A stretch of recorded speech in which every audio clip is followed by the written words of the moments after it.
중국 송나라 황제들의 상에 올랐던 진귀한 음식이자 제비집, 전복과 함께 중국 3대 진미로 꼽히는 샥스핀. 말린 상어 지느러미를 걸쭉하게 끓여낸 샥스핀 수프는 중국, 대만, 홍콩 등 중화권 국가에서 부와 건강의 상징이자 최고급 보양식으로 통해서요. 전 세계 샥스핀의 무려 95%가 중국과 대만에서 소비되고 있다고 하는데요. 자, 그런데 말입니다. 상어 지느러미 샥스핀이 우리 식탁에 오르기까지의 과정은 정말 상상을 초월할 정도로 잔인함 그 자체입니다.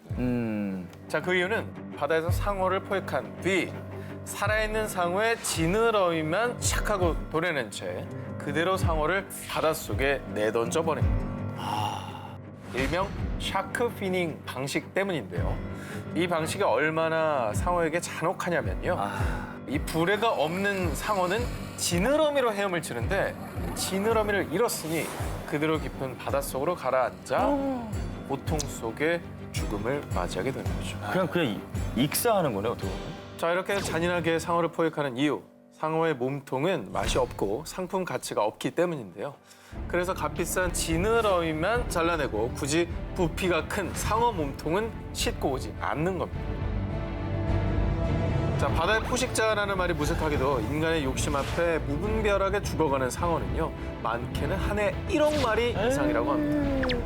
그래서 지난 2016년 기준 상어 465종 가운데 무려 74종이 멸종 위기종으로 분류된 상황이라고 합니다. 이제 멸종 위기까지 왔군요. 자, 그런데요. 정말 다행히도 참혹한 상어의 남획 방식이 세상에 알려지면서 샥스핀 요리를 금지하는 국가들이 늘어나고 있는데요. 2012년 유럽연합에서는 상어 지느러미 남획을 금지하는 법안이 통과됐고요. 그리고 샥스핀이 가장 많이 소비되는 중국. 자, 2013년 시진핑 정부는 공식 연회 메뉴에서 샥스핀 요리를 퇴출. 2017년에는 중국 최대 해운사와 항공사가 연이어 샥스핀 운송 중단을 선언했다고 합니다. 저희도 좀 느끼는 게 샥스핀 요리에 대한 얘기를 예전보다 덜 들은 것 같아요. 예전에는 중국집, 좀 고급 중국집 가면 무조건 있었던 것 같은데 요즘 이제 안 보이는 것 같기도 하고. 사실 그런 인식 변화가 가장 큰 거죠. 그러니까요. 네. 자, 인간의 탐욕이 만든 산의 진미 속에 숨겨진 아픔. 부디 이런 아픔이 계속되지 않기를 바랍니다. 지구를 멸망시키는 인간의 탐욕 19, 14위 공개합니다. 환경의 역습, 인간이 만든 질병. 지구의 허파, 아마존을 끼고 있는 에콰도르의 정글 마을 라고 아그리오. 그런데 이곳의 주민들은 1970년대부터 약 30여 년간 피부질환, 기형아 출산, 암 등에 시달리고 있고요. 자, 그리고 2000년 헝가리에서는 국경에 위치한 서모스 강과 티샤 강에서 300톤가량의 물고기들이 떼죽음을 당했습니다. 아이고, 왜 이래, 또. 무슨 일이에요, 이게? 자, 멀리 떨어진 이 사건들의 공통점. 사건이 발생한 인근 공장에서 폐수를 몰래 방출하거나 유출돼 생긴 피해라는 겁니다. 혹시. 인간의 이기심이 초래한 환경의 역습. 역사적으로 가장 끔찍한 사례로 꼽히는 사건이 있죠. 자, 1952년부터 일본의 작은 어촌 마을인 구마모토현 미나마타 마을에서 발생한 이상 현상. 붉게 물든 바다 주변에서 집단 죽음을 맞은 고양이들. 자, 그리고 갑자기 손발이 뒤틀려 걸을 수 없게 되고 급기야 사망에 이른 사람들까지. 일명 미나마타병. 이거 들어본 적 많으시죠? 네. 자, 이 미나마타병은 일종의 수은 중독증인데요. 죽음을 면한다고 해도 평생 완치 불가, 진통제를 달고 살아야 하는 무시무시한 병입니다. 자, 2012년 기준 일본에서 공식으로 인정된 환자 수만 무려 약 2,200명. 자, 그런데 약 70여 년 전 한 마을을 휩쓴 이 미나마타병의 공포는 모두 끝난 것이 아닙니다. 오, 그래요? 여전히 진행 중인데요. 인도네시아 수라바야의 소다 공장, 필리핀 민다나오 금광 등 전 세계에서 제2 또 제3의 미나마타병 사건이 계속해서 발병 중입니다. 인간의 이기심이 초래한 대표적인 끔찍한 질병 미나마타병. 인간은 가해자인 동시에 피해자가 되고 있습니다. 지구를 멸망시키는 인간의 탐욕 19, 13위 공개하겠습니다. 사양 고양이의 눈물을 마시다. 고스타운의 불편한 진실. 커피 애호가들이 최고의 커피로 친다는 루아 커피. 세상에서 가장 비싼 커피로 불릴 정도로 한 잔에 몇만 원에서 몇십만 원을 호가하기도 하는데요. 자, 그런데 말입니다. 이 최고급 커피를 찾는 사람들 때문에 무고한 생명들이 혹사당하고 있다고 합니다. 이게 참 먹을 것 때문에 이러는 게 좀 너무 애처럼 와요. 네, 저 얘기 들은 다음에 그 커피가 먹기 싫더라고요. 루악은 인도네시아 말로 사양 고양이를 뜻하는데요. 처음에 루악 커피를 마시게 된 건 인도네시아 농부들이 우연히 사양 고양이 배설물에서 나온 커피 콩으로 커피를 만들었는데 특유의 진하고 고소한 향과 쓴맛이 거의 없는 부드러움으로 큰 호평을 받게 됐다고 합니다. 루악 커피가 사람들에게 많이 알려지기 전에는 인도네시아인들이 손수 사양 고양이의 배설물을 채집해 커피 콩을 출연했다고 합니다. 그때까지는 큰 문제가 없었어요. 그런데 루악 커피를 찾는 사람들이 많아지고 점점 고가의 거래가 되면서 이때부터 사양 고양이의 불행한 삶이 시작이 됐습니다. 자기 몸보다 조금 큰 우리에 갇혀서 삼시세끼를 커피 열매만 먹어야 하는 강제 급식이 이루어집니다. 그렇게 일생 동안 커피 열매를 먹고 배설하는 일이 전부인 삶을 살아가게 된 사양 고양이들은요, 영양실조에 걸리거나 카페인 중독에 빠져 자해를 하는 등 정말 정상적인 모습이 아닙니다. 왜 아니겠어? 왜 아니겠어? 커피만 마시는 게 말이 돼요. 인간의 욕심으로 인해서 거의 커피콩 배설 기계로 전락해버린 사양 고양이들, 더 가슴이 아픈 건 이렇게 극도의 스트레스에 시달리다가 몸이 약해져서 생산력이 떨어지면요, 그때는 야생의 처참이 버려진다고 합니다. 결국 그래서 쓸쓸한 죽음을 맞이한다고 하지요.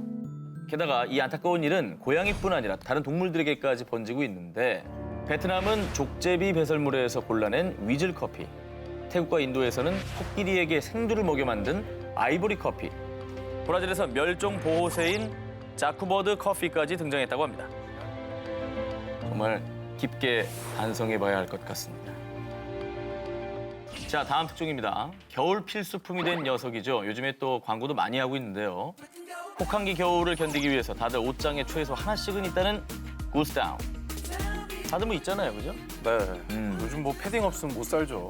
자, 그런데 말입니다. 우리를 따뜻하게 해주는 이 구스다운의 슬픈 비밀. 이 구스다운 한 벌을 만들기 위해서 거위는 아주 피눈물을 흘린다고 합니다. 살아있습니다. 살아있습니다. 피나는 거 봐. 아니, 생각해보세요. 저 각도. 가만 있어봐. 이게 진짜. 이거를 쥐어뜯는다고 생각해봐. 저는 약간 간접적으로 저 고통을 알거든요. 왜냐면 여기 매생이가 있잖아요. 네. 가끔 우리 마이크 채워주시는 분들 여기 훅 치고 들어올 때는 깜짝 놀래요. 왜냐면 털이 한 두세 개가 마이크에 찝히면은 눈물이 찔끔 나지. 그래서 마이크는 제가 하겠다고 얘기를 하거든요. 근데 저건 오죽하겠냐고. 그 거위의 고통은 오죽하겠습니까? 그렇죠. 지난 2016년 중국의 한 거위 농장. 털이 뽑힌 거위의 피부는 한눈에 보기에도 뻘겋게 올라왔고요. 상처에는 피가 흥건하고 고통에 젖은 울음소리는 처참하기까지 합니다. 이 끔찍한 영상은 동물보호단체 페타의 잠입 촬영 영상으로요, 정말 많은 이들에게 충격을 안겨줬죠. 페타에서 잠입 취재한 내용에 따르면요, 오리나 거위는 생후 10주부터 목과 가슴, 겨드랑이에 솜털이 뽑히는데 몸을 덮은 깃털보다 이 솜털에 잔털이 더 많아서 더 많은 공기층을 머금고 열을 효과적으로 유지하기 때문에 이 부분을 집중적으로 뽑는다고 합니다. 속털이. 이렇게 거위와 오리들은 인간들을 위해 몇 주 간격으로 일생 동안 무려 약 15번 이상 잔혹하게 털이 뽑힌다고 합니다. 고문이지 뭐예요. 고문이죠, 고문. 자, 그런데 정말 인간의 이기심이 극에 달한 게 말이죠. 거위나 오리가 산채로 털이 뽑히는 이유는 그래야 또 털이 나고 또 뽑을 수가 있습니다. 이 경제성과 생산성 때문에 이런 잔혹한 행위를 반복한다고 합니다. 자, 그리고 취재해보니까요, 비윤리적이지 않은 방식으로 만드는 것도 있다고 합니다. 식품으로 사용하기 위해 사육 및 도축되는 오리나 거위의 털을 재활용해서 생산하는 방식 말이죠. 이건 좀 낫네요. 이렇게 생산된 다운 제품은 RDS 인증 마크가 새겨져 있습니다. 나만 좋자고 다른 동물들이 아픔을 겪는다. 너무나 슬픈 일이죠.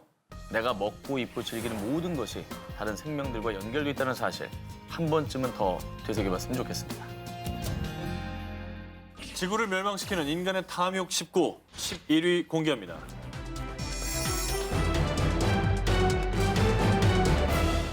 자, 먼저 기자님들께 질문 하나 드리겠습니다. 이 감기약, 그런 여러 가지 약들이 있잖아요. 네. 그 약 먹고 남은 경우에 어떻게 처리를 하세요? 그냥 두지 않나요, 집에? 약국에 갖다 줘야죠. 약국에서 받아준다고? 네, 약국에 받아주는 데가 있어요. 정확한 방법입니다. 맞죠? 아, 예. 진짜로? 자, 그런데요, 대부분 사람들이 폐의약품 처리의 올바른 방법에 대해서 잘 몰라서 뭐 휴지통에 버린다거나 아니면 뭐 음식 쓰레기와 함께 버린다거나 이런 일이 굉장히 많습니다. 안 되는데. 자, 한국제약협회에서 전국 성인 남녀 1,500명을 대상으로 실시한 2014 제약산업 국민 인식조사에 따르면요, 복용하지 않은 약의 처리 방법에 대해 무려 응답자의 92.2%가 휴지통, 음식물 쓰레기 등과 함께 버린다라고 답변했습니다. 자, 근데요, 이게 무슨 문제가 될까 싶으시다고요? 자, 1997년 프랑스 베르톨레 인근의 한 강을 조사하던 산업환경연구원 과학자들은요, 희귀한 물고기를 발견합니다. 자, 그것은 바로 수컷도 암컷도 아닌 중성 물고기. 더 놀라운 건 당시 강 하류에 서식하던 야생 물고기의 약 60%가 중성화된 상태. 무섭다. 자, 근데 왜 이런 일이 발생했느냐? 조사 결과 강 어귀에 스테로이드 약품을 생산하는 다국적 제약기업의 공장이 있었는데요. 그곳에서 배출된 폐수의 피임약 성분인 합성 에스트로겐이 하수처리 공장에서 완벽하게 제거되지 않고 강물에 흘러들어가 이런 끔찍한 사태가 벌어진 겁니다. 에스트로겐이면 여성 호르몬이잖아요. 여성 호르몬. 그게 들어갔으니까 이 수컷으로 태어난 물고기가 암컷 호르몬이 왕창 들어간 거군요. 자, 이렇게 하수구 또 땅에 버려진 폐의약품들이 결국 먹이 사슬로 결국 우리한테 다 돌아오게 되어 있습니다. 쟤네들 수산시장에서 팔면 살 거 아니에요? 자, 근데 우리가 이걸 어떻게 해야 되느냐? 자, 대표적으로 폐의약품 처리가 잘 이행되고 있는 곳이 스웨덴인데요. 1980년대부터 일찍이 국가적으로 폐의약품 수거 사업을 실시해서요, 약국에서 모아진 의약품들을 소각업체에서 수거하고 또 소각업체에선 이때 발생하는 가스까지 정제 배출하고 또 여기 남은 재까지 지정된 장소로 보낸다고 합니다. 철저하네. 자, 그래서 2004년 유럽연합에선 의약품 관련 공동규약 제정을 위한 지침을 통해 모든 회원국은 폐의약품 수거 시스템을 정립해야 한다라고 강하게 권고하고 있고요. 우리나라에서도 2008년부터 환경부와 보건복지부에서 폐의약품 수거 사업을 실시하고 있는데요. 약은 약사에게, 남은 약도 약사에게. 네, 다음 특종입니다. 방금 특종은요, 인간이 무심코 저지른 환경 파괴였다면 이번에는 알면서도 저지른 아주 잔인한 환경 파괴입니다. 샴푸나 화장품, 우리 생활에 빠질 수 없는 생활용품들이죠. 자, 그런데 이 제품들이 사람 피부에 닿아도 안전할 수 있었던 건 우리 동물들의 참혹한 희생이 있었기 때문입니다. 아, 뭐야? 이거 왜 이래? 저 왜 눈 왜 저래? 토끼와 또 강아지 비글이죠. 자, 먼저 토끼는 마스카라의 안전성 실험용, 또 강아지 비글은 샴푸의 인체 안전성 실험용으로 저렇게 있는 건데요. 자, 동물들의 눈에 시험 물질을 넣어 자극성을 측정하는 일명 드레이즈 테스트. 토끼는 눈 깜빡거림이 거의 없고 눈물량도 적어서 드레이즈 테스트에 많이 이용되는 동물입니다. 그리고 강아지 중에서도 특히나 이 비글은 이게 더 마음이 아픈데요. 사람을 잘 따르고 또 인내심이 강하다는 이유로 샴푸뿐만 아니라 진통제 등의 약물 실험에서도 많이 이용되고 있다고 합니다. 말 잘 듣는다고 더 실험을 한다고요? 더 참을성이 많다고. 너무 심한 거 아니야? 자, 인간이 정말 잔혹한 게 하나의 마스카라 상품이 나오기까지 저 구멍에 토끼의 목만 저렇게 고정시켜 놓고요, 무려 3,000번을 테스트한다고 합니다. 자, 이게 얼마나 고통스럽냐면 토끼는 이물질을 씻어낼 눈물이 더 이상 나오지 않으면 눈이 타들어가는 고통에 몸부림치다가 목뼈가 부러져 죽는 경우가 다수라고 합니다. 얼마나 아프면 그럴까? 몸부림치다가요. 하지만 안전한 제품 뒤에 숨겨진 동물들의 끔찍한 희생이 알려지고 난 뒤 2004년 유럽연합에서는 화장품 제조에서 동물 실험을 금지했고요. 2013년에는 동물 실험을 거친 화장품의 생산, 유통, 수입 등을 전면 금지한다라는 화장품 동물 실험 전면 금지법도 통과. 자, 우리나라에서도 2017년 2월부터 화장품법 시행령 개정을 통해 화장품 동물 실험 금지법이 시행됐다고 합니다. 아, 잘 됐다. 그럼 이제 그 동물 실험이 아니면 어떤 식으로 테스트가 이루어지죠? 네, 현재 경제협력개발기구에선 화장품의 안전성을 검증할 수 있는 대체 실험법 가이드라인을 계속 발표 중인데요. 한 예로 3D 바이오 프린팅이 개발 중에 있다고 합니다. 앞으로 이런 대체 실험들이 더 확대돼서 또 무의미한 또 잔인한 동물 희생이 더욱더 없어야겠죠. 지구를 멸망시키는 인간의 탐욕 19, 9위를 공개합니다. 명품백에 흐르는 악어의 눈물. 가죽 소재 중에서도 최고로 친다는 악어 가죽. 질기고 튼튼한 데다가 특유의 스퀘어 무늬가 만들어내는 그 아름다움 때문에 가죽계의 다이아몬드라고도 불린다고 합니다. 이 악어 가죽을 본격적으로 사용하기 시작한 건요.